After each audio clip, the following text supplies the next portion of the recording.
Continuamos estudando grandes temas bíblicos, tendo como centro nosso Senhor Jesus Cristo.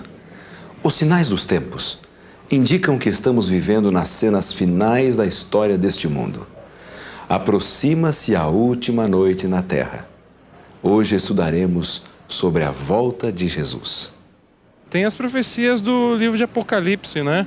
Que é sobre o final do mundo. Esse Jesus que salvou o mundo, que morreu por ele, né, pagando os pecados de toda a humanidade, e aqueles que creram no nome dele, entregaram a sua vida a ele, serão salvos, e esse mundo aqui irá se acabar, e os que com eles entregaram a vida a ele, vai morar na Nova Jerusalém, uma terra já prometida já. Uma das verdades mais solenes reveladas nas Escrituras é a da segunda vinda de Cristo para completar a grande obra da redenção. O Senhor Jesus Cristo mesmo prometeu voltar. Na casa de meu Pai, disse ele, há muitas moradas. Se não fosse assim, eu vos teria dito, vou preparar-vos lugar. E se eu for e vos preparar lugar, virei outra vez e vos levarei para mim mesmo, para que onde eu estiver, estejais vós também. São João 14, versículos 2 e 3. Em diversas ocasiões e de diferentes maneiras, a promessa da segunda vinda de Cristo foi reiterada pelo Salvador. Qual a maneira da sua vinda? O mesmo Jesus a quem os discípulos viram subir para o céu, virá outra vez. Isso foi o que os anjos disseram na ascensão do Senhor. Este Jesus que dentre vós foi elevado ao céu, assim virá do modo como viste subir. Atos 1, versículo 11. Existem algumas partes da Bíblia, especialmente o livro de Daniel, que fala de duas vindas.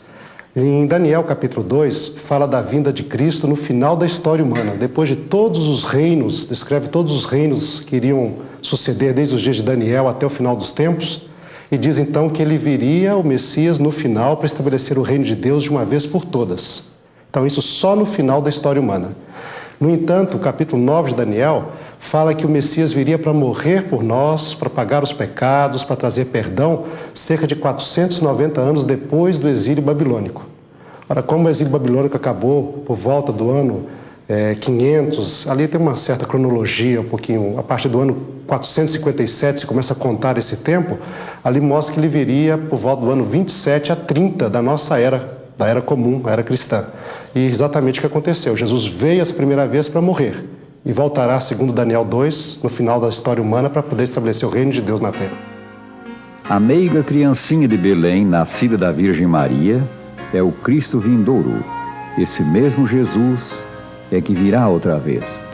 O menino que cresceu como os demais, humano como os outros seres humanos, embora fosse ao mesmo tempo o Filho de Deus, é o Cristo vindouro. O terno e solícito médico que curava os doentes é o Cristo vindouro.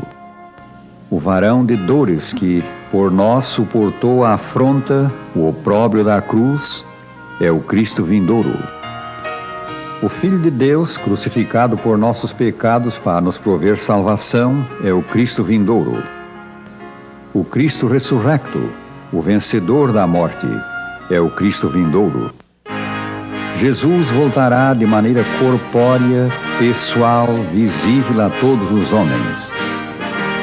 Sim, a segunda vinda de Cristo será tão real quanto a primeira. Ele voltará, porém, não como frágil bebê, e sim como Rei dos Reis e Senhor dos Senhores. Jesus voltará com grande poder e glória, acompanhado de uma vasta, inumerável multidão de anjos. A manifestação de Jesus será tão visível quanto o relâmpago que corta o céu. Como será, por exemplo, a volta de Jesus? É claro, a Bíblia afirma que a volta de Jesus será um evento literal. É a volta de Jesus mesmo. E outra informação, ele virá corporalmente. Não será uma manifestação assim, de um poder, de uma energia. Corporalmente, é Jesus quem virá. E ele virá de uma forma visível. A Bíblia diz claramente que Jesus será visto por todos. Todo olho o verá, diz o Apocalipse. Para que voltará Cristo?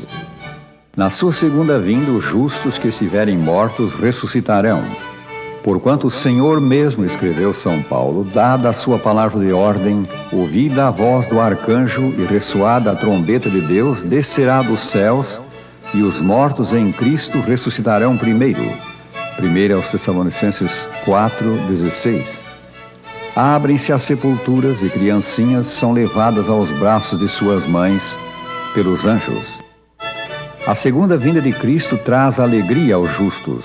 A Escritura diz: tragará a morte para sempre, e assim enxugará o Senhor Deus as lágrimas de todos os rostos.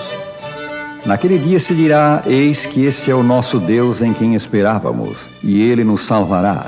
Este é o Senhor a quem aguardávamos. Na sua salvação exultaremos e nos alegraremos. Isaías 25, versículos 8 e 9. Famílias desfeitas pela morte hão de ser reconstituídas naquele dia, para nunca mais se separarem. Para os ímpios, porém, o dia da volta de Cristo será dia de angústia.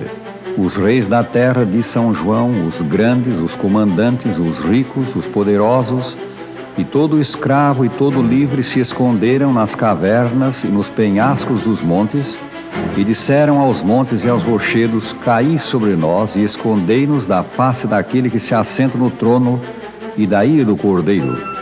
Porque chegou o dia da ira deles, e quem é que pode suster-se? Apocalipse 6, versículos 15 a 17. Essa há de ser uma tremenda hora para o ímpio. Que deveríamos fazer em face destas coisas? Sabendo que a vinda do Senhor está próxima, devemos vigiar. Acautelai-vos por vós mesmos, disse Jesus, para que nunca vos suceda que os vossos corações fiquem sobrecarregados com as consequências da orgia, da embriaguez e das preocupações deste mundo, e para que aquele dia não venha sobre vós repentinamente como um laço. Vigiai, pois, a todo tempo, orando, para que possais escapar de todas essas coisas que têm de suceder, e estar em pé na presença do Filho do Homem. São Lucas 21, 34 e 36. Esta expressão vigiar significa que que devamos ser homens sábios, no sentido de conhecer os tempos em que nós estamos vivendo e que possam, então, avaliar o que acontece à luz da palavra de Deus, a fim de nos prepararmos para esse acontecimento que é o mais importante. A proclamação da volta de Cristo deve ser agora, como quando foi feita da sua primeira vinda pelos anjos aos pastores de Belém, boas novas de grande alegria. Os que realmente amam ao Salvador saudarão com alegria o anúncio baseado na palavra de Deus de que aquele em quem se centralizam as suas esperanças de vida eterna voltará logo. Não deveríamos ter dúvida quanto à proximidade da segunda vinda de Cristo. Tudo indica haver chegado a hora final. Logo teremos a última noite na terra e o raiar do dia eterno. Acheguemo-nos a Cristo e pela fé nele alcancemos salvação do pecado. Demos graças a Deus pela esperança da volta de Cristo. Descansemos no seu amor.